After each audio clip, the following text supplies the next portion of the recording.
এই কোরবানির আর মাত্র 2 দিন বাকি, বুলবুলিরে লয়ে যান মাত্র 2 কোটি টাকা। ভাই আপনি সেই ভাইরাল গরু বিক্রেতা না, যে গার্লফ্রেন্ড না পুষে গরু পুষে সফল হয়েছেন?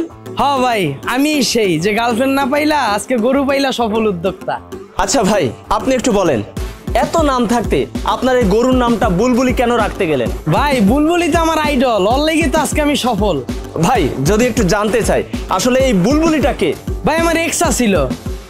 কি বলেন ভাই, আপনার এক্স গার্লফ্রেন্ডের নামে গরুর নাম দিচ্ছেন? হ্যাঁ ভাই, আমার গার্লফ্রেন্ড আর এই গরুর মধ্যে তো কোনো পার্থক্য নাই, দুইজনই সেম সেম। এর লেগা এই গরুর নাম আমার গার্লফ্রেন্ডের নামে রাখছি। কি বলেন ভাই, আপনার এক্স কি গরু ছিল নাকি? না ভাই, ওই গরু হইব কে, ওই তো মানুষ আছিল, কিন্তু গরুর মতো খালি চুষতো। দেখবেন একটা গরুর সামনে আপনি যত খাবার দিবেন সব চুইসা লাইব। তো আমার গার্লফ্রেন্ডও একই সিস্টেম আছিল, আমার টাকা পয়সা যা ছিল সব চুইসা দিছিল।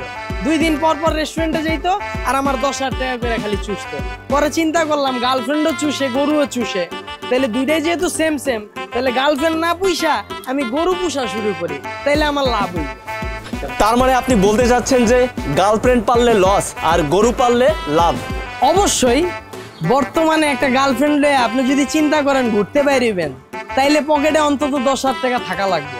10 টাকার বাদাম লয়ে পার্কে বয়ে 4 ঘন্টা পার করবেন, ওই দিন শেষ। বর্তমানে প্রেম মানেই রেস্টুরেন্ট, আর আপনার গার্লফ্রেন্ড যদি ভুলে বেলা আপনার রেস্টুরেন্টে ঢুকাইতে পারে, আপনার 10,000 টাকা চুইসা দিব। আর প্রতি মাসে ওর যেই খরচ, এই খরচ দিতে দিতে আপনার জীবন শেষ। ওর মোবাইলে রিচার্জ করে দিতে হইব, নেট বইরে দিতে হইব, বার্থডে এলে গিফট দিতে হইব। সব মিলে হিসাব করে দেখলাম প্রতি মাসে ওর পিছনে আমার খরচ আছে লাখ টাকা। আর আমার এই গরুটারে দেখেন, ওরে লইয়া যদি আমি কোনো জায়গায় ঘুরতে বাইরই, কোনো প্যারা নাই, রাস্তাঘাটে যা ঘাস পাতা পাইবো সব খায়া হয়, ওইটা লইয়ে খুশি। পরে আমি অনেক কিছু ভাইবা দেখলাম, গার্লফ্রেন্ড পাইলা যেই খরচ, এই খরচ করার পরে ব্যাক হওয়ার কোনো চান্স নেই। কিন্তু আমার এই গরু পালার পরেও যতই খরচ হোক ব্যাক হওয়ার চান্স আছে। এই যে দেখেন কোরবানির ভিত্তে এই যে আমার বুলবুলিরে 2 কোটি টাকা ব্যস্ত আছে, আমার লাভ নাকি লস এখন আপনিই কয়ে দেন। ভাই অনেকে বলে যে গার্লফ্রেন্ড নাকি মানসিক প্রশান্তি, গার্লফ্রেন্ড পাললে নাকি মানসিক প্রশান্তি পাওয়া যায়, কিন্তু আপনি যে গার্লফ্রেন্ড না পেলে গরু পালতেছেন, এটা কি আপনি মানসিক প্রশান্তি থেকে বঞ্চিত হচ্ছেন না? হ্যাঁ হ্যাঁ ভাই, কি কন, গার্লফ্রেন্ড আবার মানসিক প্রশান্তি কেমনে দেয়? হয়তো নিজেই একটা অশান্তি। এই দুনিয়ায় যে প্রেম করছে হয়তো মরছে, আর গার্লফ্রেন্ড পাইলা মানসিক শান্তি পাইছে, এরকম মানুষ তো আপনার হারিকেন লাগায় খুঁজা পাইবেন না।